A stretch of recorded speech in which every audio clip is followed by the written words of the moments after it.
আজকে আমরা নেতাজি ভবন দেখতে যাব। এই হচ্ছে এলগিন রোড, দেখতে পাচ্ছ, দেখো জয় হিন্দ লেখা রয়েছে।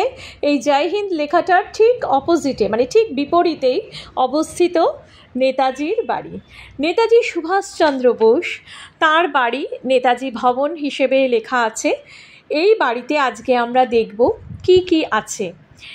নেতাজি ভবন অর্থাৎ এলগিন রোডে অবস্থিত নেতাজির এই বাড়িটি নেতাজি ভবন বলা হচ্ছে। এটা মিউজিয়াম রূপান্তরিত হয়েছে, তো সেই হিসেবে মিউজিয়ামের রীতিনীতি অনুযায়ী সোমবার করে বন্ধ থাকে, বাকি দিনগুলি খোলা।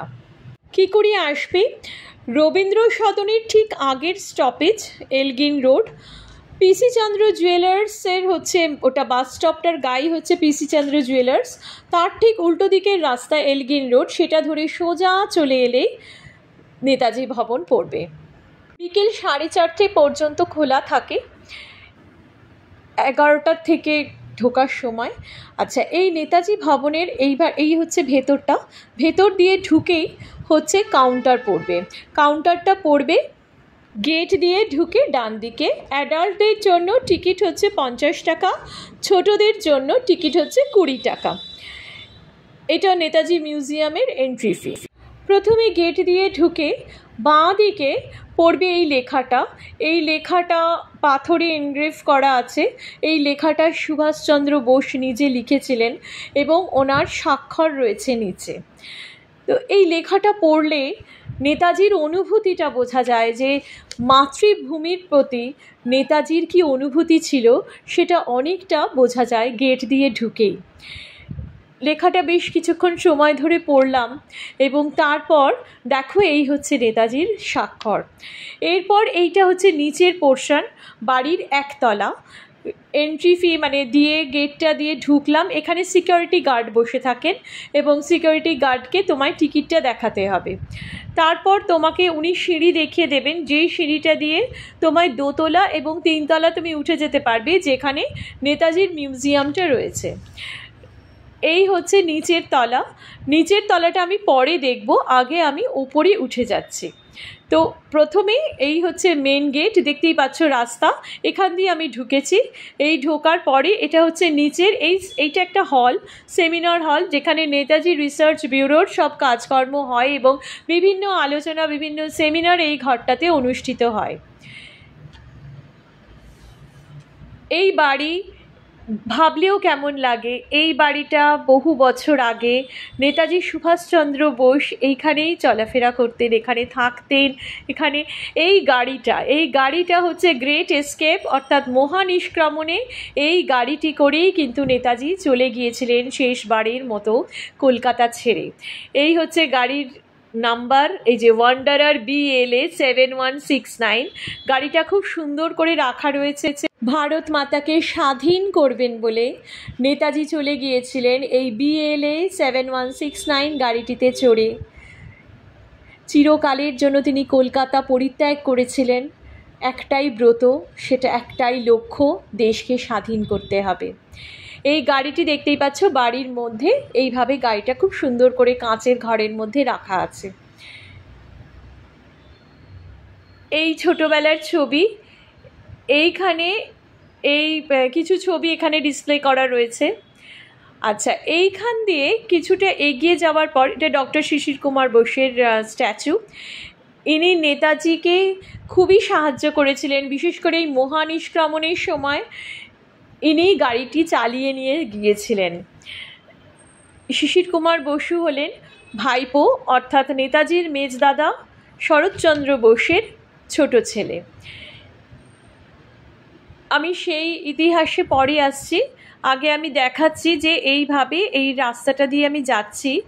এইখানটায় গ্রেট এস্কেপের রাস্তাটা, অর্থাৎ নেতাজি ওপরের যে ঘরে থাকতেন সেই ঘর দিয়ে সামনের সিঁড়ি দিয়ে কিন্তু উনি নামেননি, উনি নেমেছিলেন পিছনের সিঁড়ি দিয়ে।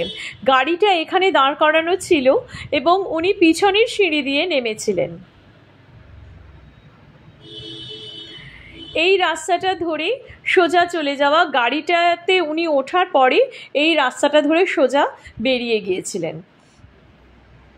এই নিচের তলায় প্রচুর ছবি আছে নেতাজির এবং নেতাজির মেজদাদা শরৎচন্দ্র বোসের। আচ্ছা, এই যে গ্রেট এস্কেপ স্টেয়ারকেস, এখানে অ্যারো দেওয়া আছে, এইখানটা দিয়ে ঢুকলে এই গ্রেট এস্কেপের সিঁড়িটা দেখতে পাওয়া যায়।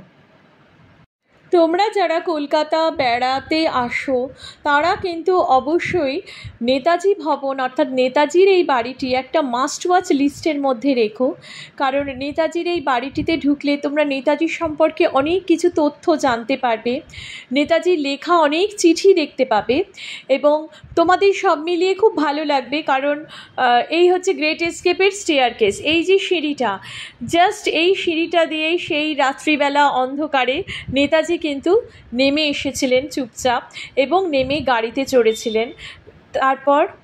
তারপরের কথাটা তোমরা সবাই জানো, দেশমাতৃকার পুজোয় যে ব্রত নিয়ে তিনি এগিয়ে গিয়েছিলেন, তিনি কিন্তু সাফল্য লাভ করেছিলেন। তিনি ইংরেজদের চোখে ধুলো দিয়ে গ্রেট এস্কেপ অর্থাৎ মহানিষ্ক্রমণ করেছিলেন। এই সেই সিঁড়ি, যে সিঁড়ি দিয়ে নেতাজি নেমে এসেছিলেন এবং এইখান দিয়ে নেমে উনি গাড়িতে চড়ে চলে গিয়েছিলেন গোমো, অনেকটা দূরের রাস্তা, সেই গোমোতে গিয়েছিলেন। এখানে মহানিষ্ক্রমণের কথা লেখাও আছে, তো তোমাদের কোনো অসুবিধা হবে না, এখানে এলে সব কিছু ডিটেলস লেখা রয়েছে। 1941 সালের 16ই জানুয়ারি তার যাত্রার নির্দিষ্ট দিনের দুদিন আগে তিনি পরিবারের সকলকে জানিয়ে দিয়েছিলেন যে তিনি নির্জনে থাকবেন, কারোর সঙ্গে দেখা করবেন না।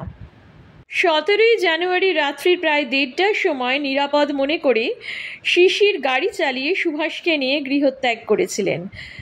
তার পরনে ছিল ঘন খয়েরি রঙের শেরওয়ানি, ঢিলে পায়জামা, ফিতা লাগানো মজবুত ইউরোপীয় জুতো এবং একটি কালো ধরনের ফাড়ির টুপি।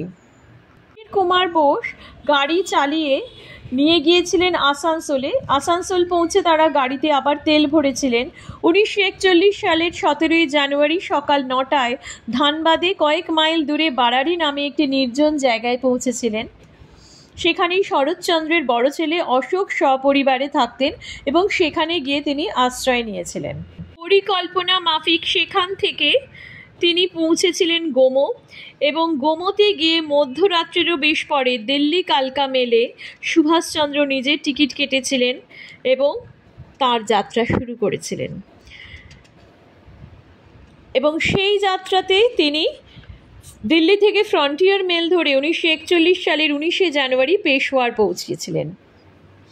সেখান থেকে তার বাকি কাজ শুরু হয়েছিল।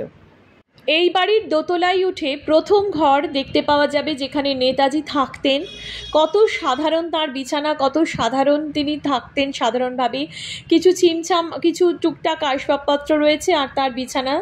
আর পাশের ঘরটি ছিল তার মেজদাদার। আরেকটি কার্যালয় অর্থাৎ তার অফিস ঘর রয়েছে যেখানে তিনি কাজ করতেন, সেই কাজের ঘরটা রয়েছে। এইটা হচ্ছে দোতলাতে।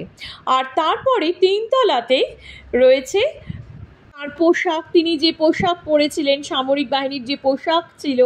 শুধু তাই নয়, তার যত চিঠি, প্রচুর চিঠি তিনি লিখেছিলেন, সেই চিঠি সব কিছু রয়েছে 3তলাতে। 3তলায় একটি ঘরের নাম এশিয়া রুম, একটি ঘরের নাম ইউরোপ রুম।